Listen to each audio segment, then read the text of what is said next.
he really lived life to the full. He came on a number of sailing trips with us, and we've done this challenge before, and Dan was a part of a team that time as well.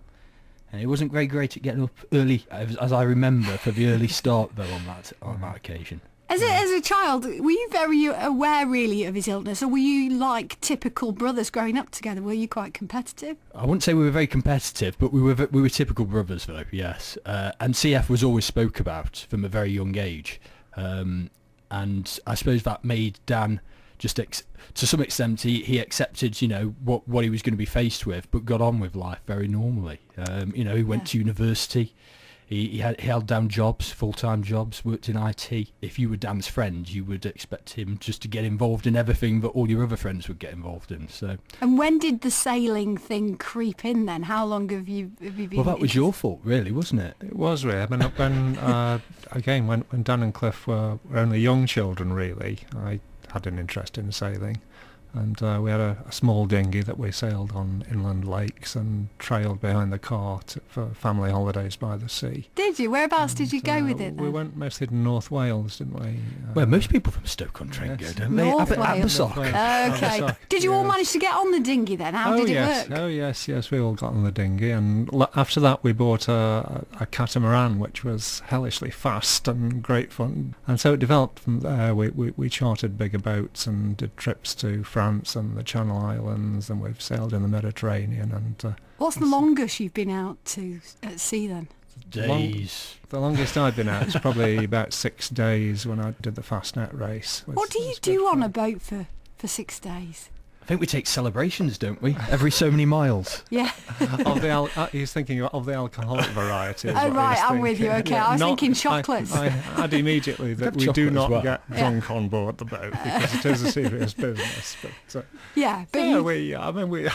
it sounds a bit twee, but we even sing sea shanties at times. Tell us about this latest challenge then, because you've done already, Michael, quite a bit of sailing then, haven't you? Yeah, and Cliff has too. Cliff and I have both done this race before several times. But so the race is round the island race. It's a race around the Isle of Wight, and it's been going since 1930, this race, Liz. So it's there's a lot of people who know about it and a lot of people who've tried it, and very much depending on the weather conditions will depend on what sort of race it is.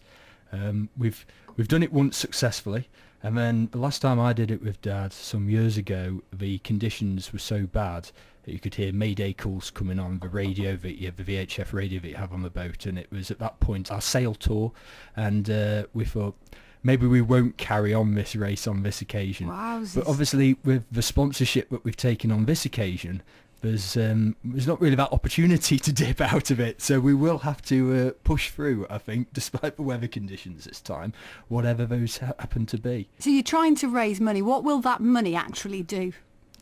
Well, it'll all go to the Cystic Fibrosis Trust, and the target for the trust ultimately is to develop new treatments and ultimately a cure for cystic fibrosis.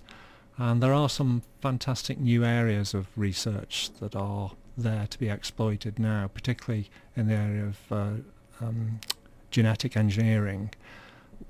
We see this as a long-term war against cystic fibrosis that we intend to win. What would Dan make of you guys doing this challenge? I think he would be very proud. Dan, on Dad's last challenge where he sailed round Great Britain with his friend, as he mentioned, Dan was very proud of that and the sum of money that we managed to raise. I know Dan would have wanted to come and see Dad off, but obviously his illness prevented that. But he did send me messages to pass on at the send-off party that we had for Dad. So I know he's very proud, and I think he'd be very proud that we're continuing this fight now. What will be the toughest part of doing this challenge? Well, there are lots of tricky aspects to this race. The starting line is a tricky aspect to start with because there are so many boats all trying to start the race at the same time. And then there are submerged wrecks and rocks that lie just below the surface that you have to avoid, and shallows that we don't want to get stuck on. No. And then it all gets very busy when you approach the finish line again, where again many yachts trying to squeeze through a small gap on the finish line. That must be a thrill, that last What's bit. so special about this race, though, is it's for the professionals that we'll be racing against, as well as those You're going to call us amateurs. Well, I wasn't. I was looking for a better He's word. calling you an amateur. I don't think you're an amateur. I think I'm probably more of an amateur. You're quite a pro at this phone now, Dad. So really, there's no excuse with you at the helm not to get us across that finish line quite early on. First, really. you want first, and for you, it's about much more anyway, isn't it, than who comes It is first. indeed. Yeah. We will definitely be sparing a few thoughts for Dan, I think, during this race, won't we, Cliff? Yeah, definitely.